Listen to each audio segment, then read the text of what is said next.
Менің каналыма қош келдіңіздер. Бүгін біз сәбізді торт әзірлейміз.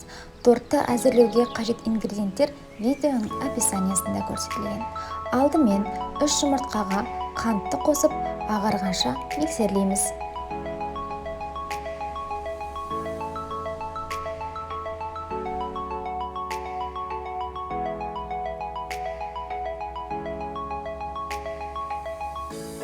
Грек жаңғағын блендердің көмегімен ұсақтаймыз.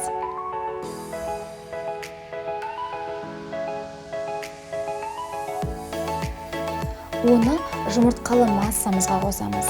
Сонымен қатар сұйық май мен үккіштен өткізілген сәбізді қосып араластырамыз.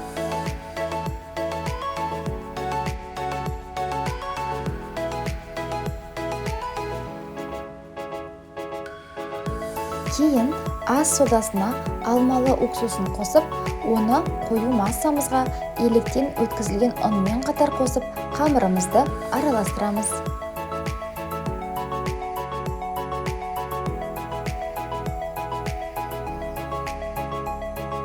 Астына пергамент қағазы төселген формаға қамырымызды құямыз.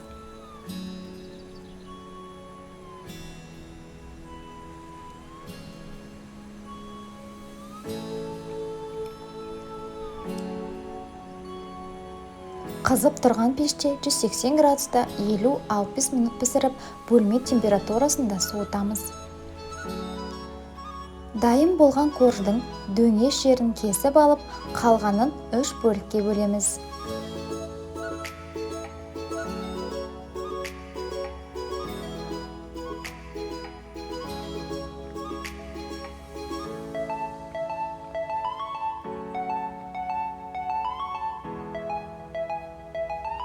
Енді торттың кремін әзірлейміз. Маскарпонеге қант ұнтағын қосып, біркелкі масса болғанша араластырамыз.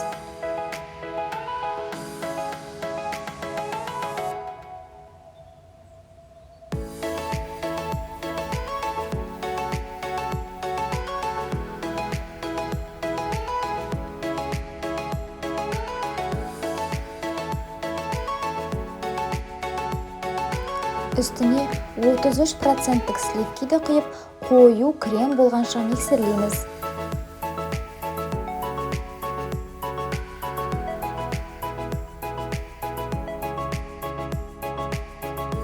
Дайын кремді кондитер қалташасына саламыз.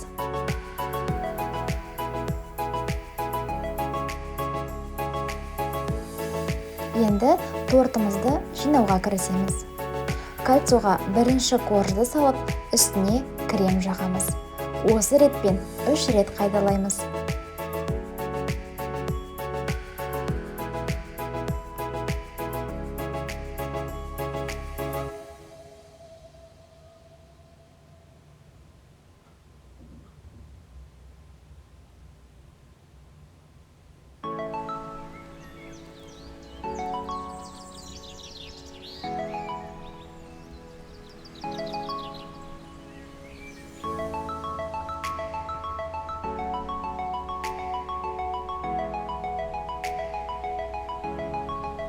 Тортты тоңазғышқа бірнеше сағатқа қоямыз. Енді корждың дөңес жерінен блендердің көмегімен үгінді жасаймыз. Тортты әсемдеу үшін осындай шоколадтар қолданамыз. Тортты кольцодан босатып тегістейміз. Осы жерде тортты әсемдеу өздеріңіздің қалауларыңызша.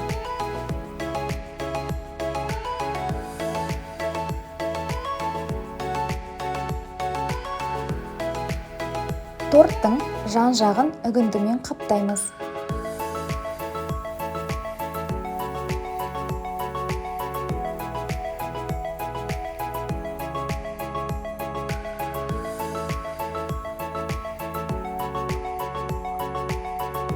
Осылай қапталған тортымызға жасыл және сары шоколадтардың көмегімен жазу жазып әсемдейміз.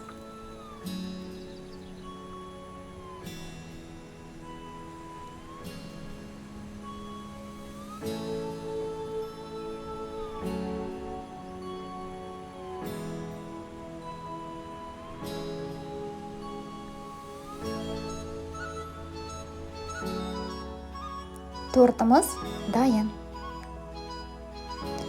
Менде торт 22 диаметрде 1 кг 500 грамм шықты. Егер рецепт ұнаса, каналға тіркеліп, лайк басып, комментарий қалдырыңыздар. Келесі кездескенше.